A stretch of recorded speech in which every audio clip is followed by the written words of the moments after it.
Hi, Doug McCann of RealityMe.net here, doing a quick and dirty unboxing. Haven't done a product unboxing in a while. This is quick and dirty because I'm not going to edit it. I'm not going to add in any other stuff. This is too simple. This is a product that was under $6. Came from Hong Kong, I'm certain. There's not a lick of English on here. Just a bag with a QR code so that they knew what to distribute, I suppose. And we can open it. There we go. So, beautiful kanji on here. I've got to learn to read this stuff. I've been practicing, and some of the simpler symbols make sense to me now, but I couldn't tell you anything that's on this box. So inside of it is the product. If I can get to it. Oh, that's right. I used my knife last time. We use this little thing. All right, so inside of this is just this brass tube, nothing else in the box. And this is I should have weighed this before the video. I think this would blow away in the breeze. This is a flame sterilizer. So when you take this lid off, you're gonna find a little wick sticking out of it. Now the wick came in the bag. And I chose, because I had such difficulty threading it through, I finally twisted it and licked it just like you would a thread to go through a needle, and miraculously it went through that one time. But I mean, about the 16 times before that, I thought I was gonna have to get a paper clip or something and just forcefully shove it through, then clip it. You can see there's a breathing hole here. You feed your wick through there. Your chamber's here. So if you open that up, you have this chamber that's going to hold your fuel. Again, so thin that I thought there's no way the heat, well, I mean, yeah, I mean, it's metal. It's not going to melt. Inside of it's a rubber washer, which I've read on the reviews, they've said replace the washer. But I've also heard another thing. They said this leaks. We're going to find out about that. What I'm suspecting is that the people who say it leaks are storing it like that. Of course, the air vent's going to be exposed. There's no washer in the lid. So what I believe they've been talking about doing is getting a washer that's this diameter and cutting it so that it fits over that, so that when you do screw this on and tighten it down, that there'll be an additional seal there. I'm going to see if that's necessary. I don't think it is. And the way this works is you take denatured alcohol. Very easy to come by. This is everywhere. Walmart, Home Depot, everybody's got it.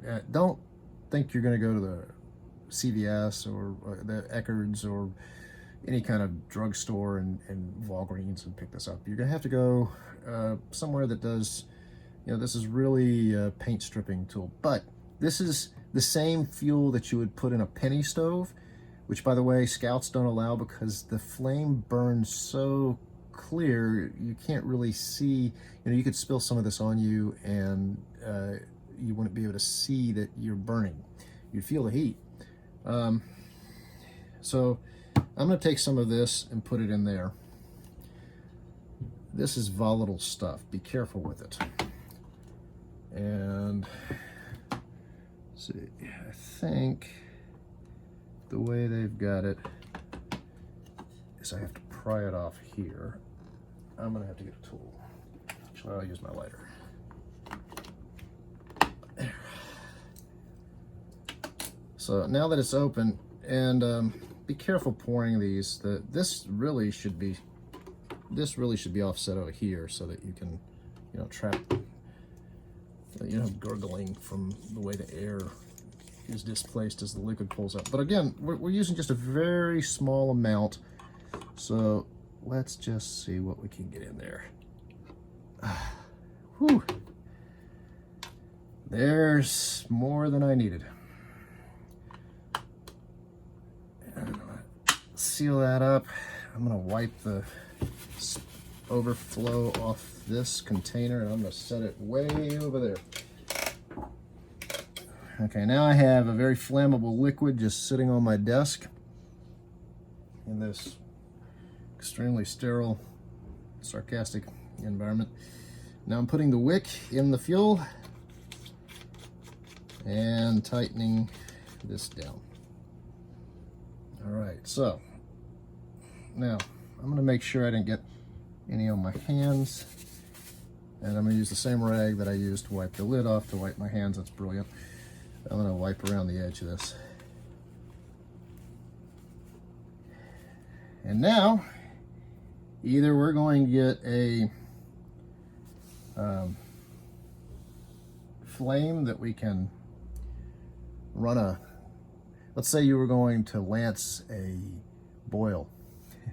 Can't believe I said that. Let's say you were going to lance a blister, which you shouldn't do, by the way. That's old school thinking. If you still lance blisters to drain the stuff from the blister, you're doing it backwards. If you can leave that pus in the blister, it's part of the healing process. End of segue. But you could flame sterilize a needle if you were going to pick a splinter out or lance a blister, or if you needed to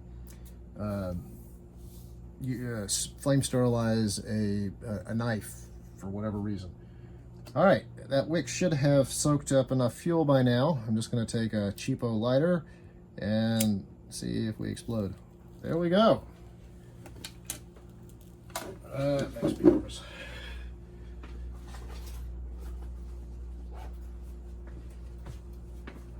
I really didn't expect it to burn quite like that, but it should be burning more clear than that. It could be because I have too much wick. I don't know.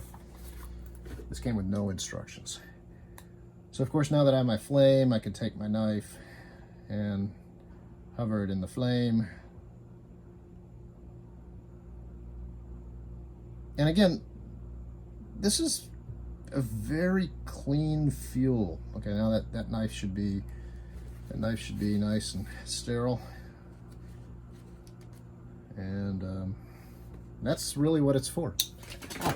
Okay, for the record, that blade was hot. Holy crap. Okay, ouch. All right, again, when you're playing with fire, be safe, have some burn cream handy.